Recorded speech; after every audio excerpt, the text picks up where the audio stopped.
રશિયામાં હવે diamond cutting અને પોલિશિંગ ઉદ્યોગ વિકસશે, જેના કારણે સુરતના હીરા ઉદ્યોગ માટે ચિંતાના સમાચાર છે, કેમ કે સુરતના મેન્યુફેક્ચરર્સ માટે રફ હીરા મેળવવું મુશ્કેલ બનશે.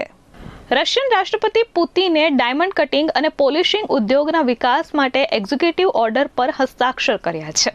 રશિયા 2027થી પોતાના દેશમાં મોટું ડાયમંડ કટિંગ ક્લસ્ટર કાર્યરત કરવાનું લક્ષ્યાંક રાખે છે, જેથી હવે રશિયાના રફ હીરાની નિકાસ ઘટાડશે, જેનાથી સુરતના મેન્યુફેક્ચરર્સ માટે રફ હીરા મેળવવું મુશ્કેલ અને મોંઘું બનશે. અલરોજાના સીઈઓ પાવેલ મિરિનેચેવે પુતિન સાથેની બેઠકમાં સ્થાનિક ડાયમંડ કટિંગ ક્લસ્ટરના વિકાસ અંગે વિસ્તૃત ચર્ચા કરી. રશિયન સરકારે 1 સપ્ટેમ્બર 2026થી ચોક્કસ કેટેગરીના રફ હીરા પર 8% નિકાસ ડ્યુટી લાગુ કરવાનો નિર્ણય લીધો. આ 8% નિકાસ ડ્યુટી 0.45 કેરેટથી 10.8 કેરેટ અને મોટા સ્પેશિયલ સાઇઝના રફ હીરા પર લાગુ થશે. G7 અને યુરોપિયન યુનિયનના પ્રતિબંધોને લીધે ભારતમાં રશિયન રફ હીરાની આવક પહેલાથી જ 39% ઘટી છે. ભારતમાં રશિયન રફની આયાત 2024માં $664 મિલિયન થી ઘટીને 2025માં $406 મિલિયન થઈ ગઈ છે. હવે સુરતના હીરા ઉદ્યોગકારોએ બોત્સવાના, દક્ષિણ આફ્રિકા અને નામિબિયા જેવા દેશો પર નિર્ભર રહેવું પડશે. રશિયા પોતે કટિંગ અને પોલિશિંગ ક્ષમતા ઊભી કરી માત્ર રફ સપ્લાયરને બદલે પોલિશ્ડ ડાયમંડ વેચનારો દેશ બનશે. આ નિર્ણયથી રફ ઉત્પાદક દેશો અને સુરત જેવા મેન્યુફેક્ચરિંગ સેન્ટરો વચ્ચેની પરંપરાગત વ્યવસાયિક ભૂમિકા સંપૂર્ણ બદલાઈ જશે. દુનિયાની અંદર રફ સપ્લાય કરતા કન્ટ્રીની અંદર રશિયા 30% રફ સપ્લાય એ ભારતના મેન્યુફેક્ચરિંગોને કરતા હતા.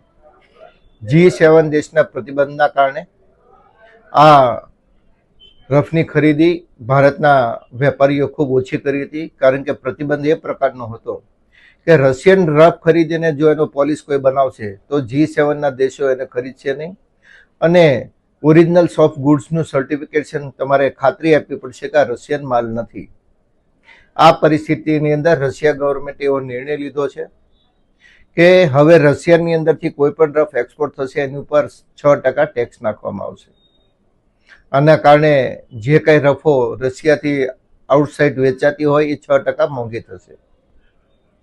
અને એવી પણ જાહેરાત કરી છે કે હવે એ મેન્યુફેક્ચરિંગ રશિયાની અંદર સ્ટાર્ટ કરવા માંગે છે અને રોજગારીની તકો ત્યાં ઊભી કરવા માંગે છે. ભારતના વેપારીઓ માટે મુશ્કેલી એ માટે છે કારણ કે ત્યાં ફેક્ટરી સ્ટાર્ટ કરે, G7 દેશોનો પ્રતિબંધ છે. કોઈ પણ ઇન્ટરનેશનલ કંપની જે ઇન્ટરનેશનલ માર્કેટની અંદર પોતાનું માર્કેટ હોય, આવી કંપની તો ત્યાં ફેક્ટરી પોતાની સ્ટાર્ટ નથી કરી શકવાની, કારણ કે G7 દેશનો પ્રતિબંધો છે. નાના લોકો ત્યાં જઈ શકવાના નથી, કારણ કે જે એક્સપેન્સ છે, રોકાણ છે, એ ખૂબ મોટા પ્રમાણમાં હોય છે. ભારતની ઘણી ફેક્ટરીઓ ત્યાં મેન્યુફેક્ચરો ઓલરેડી ત્યાં રશિયાની અંદર મેન્યુફેક્ચરિંગ કામ કરી રહ્યા છે, પરંતુ એમને પણ આ G7 દેશનો સામનો અત્યારે કરવો પડે છે.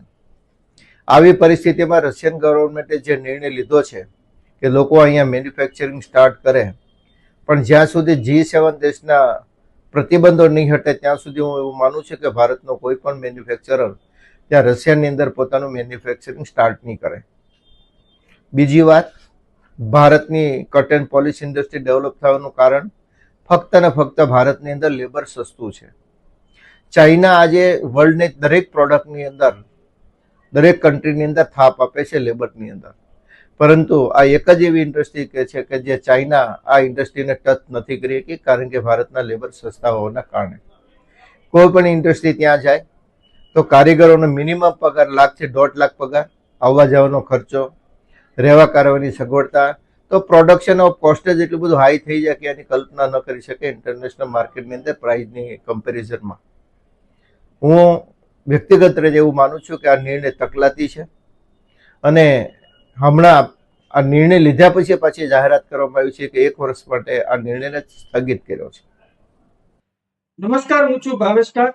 રશિયન રફ અત્યાર સુધી આપણે ભારત દેશની અંદર જ્યાં સૌથી મોટું પોલિશિંગ થાય છે ત્યાં સુરતની અંદર આપણે રશિયન ડાયમંડ પોલિશ કરવામાં આવતા, પરંતુ છેલ્લા ઘણા સમયથી રશિયન સરકાર જે વિચારી ગઈ છે એને 2027માં એ એના દેશની અંદર અમલ કરવા જઈ રહી છે. કટિંગ અને પોલિશિંગ યુનિટ ત્યાં 2027 ની અંદર શરૂ કરવાના છે.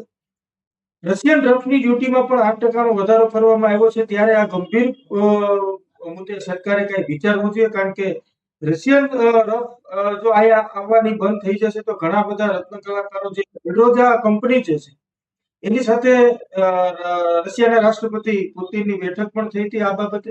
અને 2027 થી રશિયા સરકાર ત્યાં પોલીસ કટિંગનો શરૂ કરવા જઈ રહી છે. તો આ ગુજરાતના જે રત્ન કલાકારો છે એને ગંભીર અસર થવાની છે. અને દેશ વિદેશની અંદર જે આપણું કટિંગ અને પોલીસ જે સુરતનું એક નામ હતું તો એની ઉપર પ્રકાશ ચિહ્ન લગવા જઈ રહ્યો છે. ત્યારે આ બાબતે સરકારે અને કેન્દ્ર સરકારે ખૂબ ગંભીરતાથી લઈ અને કંઈક નવા આયામો ઉભા કરવા જોઈએ અને નવી કોઈ ટેકનોલોજીને લઈ અને રોજગારી અને જે કઈ આપણું કટિંગ અને પોલિશિંગમાં જે નામ છે એ જળવાઈ રહે એ માટેના પ્રયાસો કરવા જોઈએ.